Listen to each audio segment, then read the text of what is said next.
you're a business owner as well, and then you're a mashallah a mother of 11 children. So how does this all happen? Well, women can have it all, but but we can't have it all at the same time.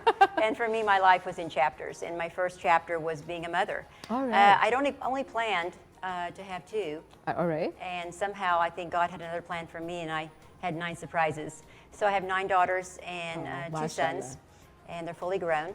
Wow, mashallah. And then after having a children, you realize that, no, I need to work. I think there was something in my heart as I was getting a little bit older that there was something more for me, that God had more dreams for my life. And I felt stuck. I felt discouraged. I felt depressed. And then I realized I needed to get my education. Oh, so at 50 years old, wow. I went back to school and got my bachelor's degree.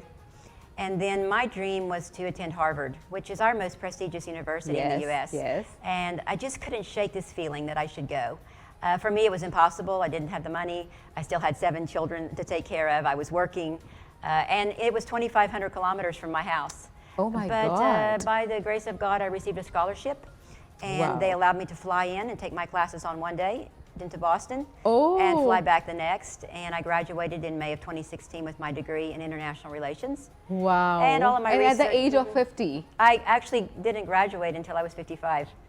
So my life didn't really, second chapter didn't begin until very late in life. And it's never too late for your dreams. It's never too late. This is something really interesting. I mean, I'm having goosebumps, man. Seriously, this is very unique and it's a wonderful thing. So then what happened? How did you start your consultancy in space sciences? I think people come in our lives, mentors, that nudge us the right direction. And in my case, it was a female professor at Harvard. And she said, Allison, you should go into the space industry. You're perfect for that. And I said, I don't think that I'm qualified. And she said, no, do all your research at Harvard on our space program, and the doors will open for you.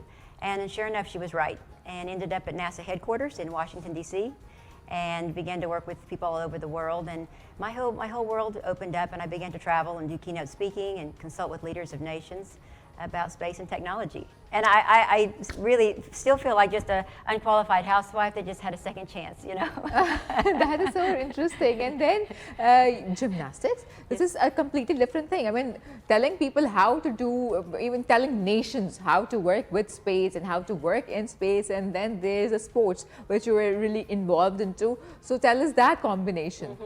I really believe in extracurricular activities for kids. It teaches them so many things. And 20 years ago, I decided to open a gymnastics program. All right. I had never coached gymnastics, and I'd never done gymnastics. But again, it was just in my heart. And started with one gymnast, and her name was Victory.